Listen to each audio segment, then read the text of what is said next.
بسم اللہ الرحمن الرحیم۔ السلام علیکم ورحمۃ اللہ وبرکاتہ۔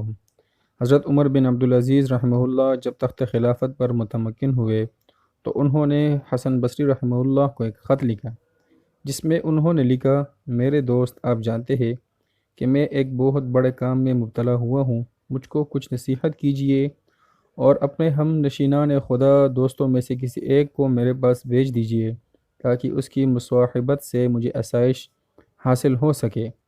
اس خط کے جواب میں حضرت حسن بصری رحمہ اللہ نے لکھا: امیر المؤمنین کا خط نظر سے گزرا اور جو اشارہ اس میں کیا گیا ہے وہ سمجھ لیا گیا ہے۔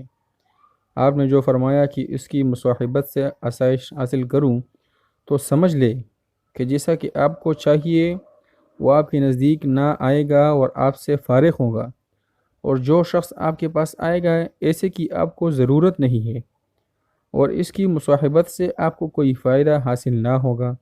اور آپ نے جو نصیحت کے لیے لکھا ہے تو جان لیجئے کہ جو کوئی خدا سے ڈرتا ہے تمام لوگ اس سے ڈرتے ہیں، اور جو خدا سے شرم کرتا ہے لوگ اس سے شرم کرتے ہیں۔